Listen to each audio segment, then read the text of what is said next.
자, 지난 시간에는 소개팅을 통해서 이성을 만나는 거 좀 얘기를 해봤는데, 사실 소개팅을 통해서 이성 만나기는 쉽지 않고 마음에 드는 사람 만나기도 어려워. 그래서 내가 생각하는 다른 방법은, 자, 오늘은 그럼 파트 2, 직접 구하기.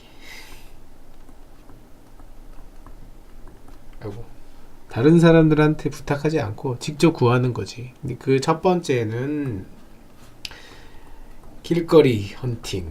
자, 길거리 헌팅이라고 하니까 되게 좀 그런데 일단 뭐 이거도 좋은 방법 중에 하나니까 얘기를 해볼게.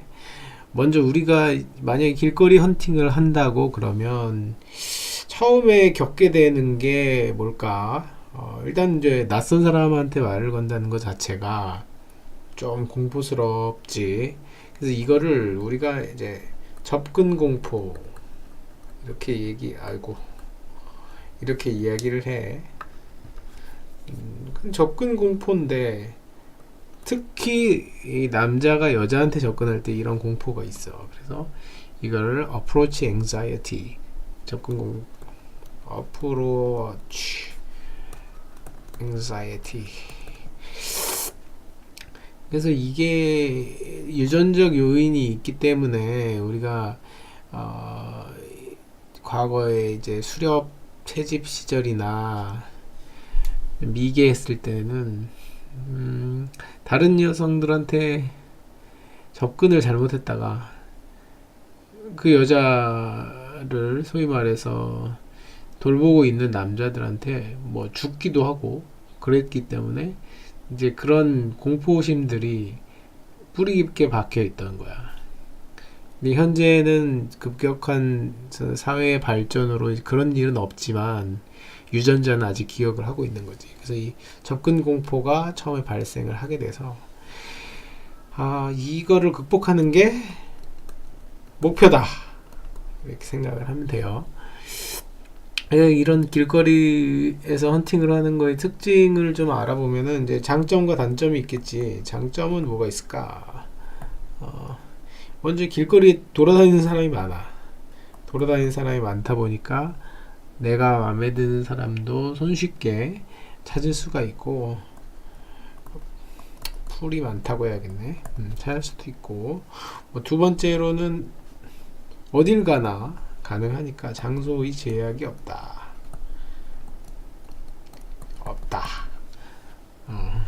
이거는 큰 장점이지. 이거 말고 더 장점이 있을까? 일단은 요 두 개가 가장 큰 장점이라고 생각을 해. 그러면 이에 반하는 단점은 뭐냐? 일단은 접근을 하려면 사람이 많다는 건 또 그만큼 주위에도 사람이 많다. 주위의 시선. 그러니까 내가 말을 걸려고 하면 주위 사람들이 집중하고 뭐 보면 어떡하지? 약간 이런 공포가 있을 수 있어요. 그래서 이게 위에 말한 접근 공포, approach anxiety의 첫 번째 요인이에요. 첫 번째 요인. 그리고 또 이제 주위의 시선과는 별도로 실제로 그 사람한테 다가가서 말을 걸었을 때 어떤 뭐 상대가 잘 받아주면 모르겠지만은 화를 내거나 거절을 하거나 이런 상황이 올 수 있기 때문에 거절에 대한 거절 공포 이게 있는 거야. 그래서 이것도 또한 이런 거에 대한 우려 때문에 어프로치 앵자이티 두 번째 요인이 되지. 이것도. 근데 이제 이거 같은 경우는 좀 할 말이 있는 게 거절 이런 그 대시를 당하면 여자들은 보통 속으로 좋아하기 때문에 크게 걱정할 일은 아니야. 뭐 그리고 여자들이 때려봤자 때리기를 하겠어? 기껏 해봐야 말로 당하는 거지. 예전에 여자친구 같은 경우도 뭐 강남역 같이 그런 데 가면은 하루에 뭐 3번도 대시를 받았다 나한테 뭐 자랑하고 그랬는데 이런 걸 보면은 되게 기분 좋아하는 것 같아. 근데 강남역에서의 그런 사건들은 사실 소위 픽업 아티스트라고 불리는 전문 이제 그런 친구들이 연습하는 경우도 많이 있고 좀 불순한 의도로 접근하는 경우가 있으니까 그거 너무 기대하지 않는 게 좋고, 뭐 남자 입장에서 말하자면은 바꿔 말하면 그런 오해를 받을 수 있다. 그런 게 부담이 좀 되지. 그래서 여기서 말하고 싶은 게 세 번째 경계. 이제 과거에도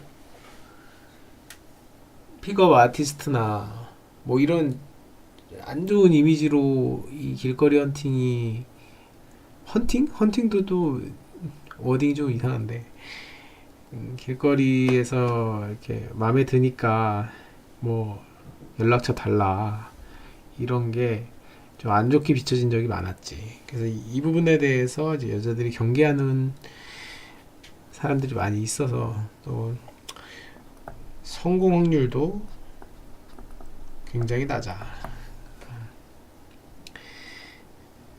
그러면은 결론은 뭐냐면은 위에서 말한 이 접근 공포, 어프로치 앵자이어티만 극복한다면 성공 확률이 낮음에도 불구하고 많은 시도를 통해서 충분히 많은 그 연락처도 받고 또 관계도 진전시킬 수 있겠지. 그래서 이 방법을 생각을 해보자 이거야. 방법은 길거리 헌팅 같은 경우는 굉장히 간단하지. 누구한테 말을 걸 건지 정하고 먼저 처음에 말 걸 때가 굉장히 중요해. 처음 뭐 3초 이내에 결정된다고 하니까 내가 어떤 표정이나 말투로 말을 거는지, 그리고 옷차림이나 시선은 어디 두고 있는지 이런 것들도 중요하고, 또 막상 가서 말을 걸 때 즉흥적으로 하려고 그러면 생각이 안 나는 경우가 많으니까 오프너 처음에 여는 말을 정해서 가는 게 좋아. 그 뭐 오프너에는 어떤 것들이 있을까? 뭐 일반적으로는 저기 안녕하세요 인사를 하는 경우가 있지. 근데 뭐 인사를 하는 경우는 근데 잘 없어. 본론부터 이야기해야지. 저기 잠깐만요. 뭐 너무 마음에 들어서 그런데 이상형이라 그런데 이것도 약간 전문가 같고, 오프너는 이제 어떤 게 잘 먹히는지 본인들이 테스트하면서 해보도록 해요. 이 길거리에서 도를 하십니까? 이런 것들도 많이 있기 때문에 경계는 많이 받을 수 있어요. 이거는 숙제. 자, 그래서 이것도 연습이 필요합니다. 연습. 오프너를 계속 이제 갱신을 시켜 나가고, 연습 같은 경우는 뭐에 대한 연습을 하느냐, 표정, 자신 있는 표정, 말투, 뭐 시선 이런 거 신경을 써야 되고, 이렇게 연습을 하다 보면 이 성공 확률이 점차 올라오는 것을 알 수 있죠. 이거 길거리에서 구하는 거는 굉장히 어려운 방법 중에 하나예요. 그래서 좀 더 현실적이고 괜찮은 방법을 다음 시간에 또 체력이 다 했으니까 얘기해 보도록 하죠.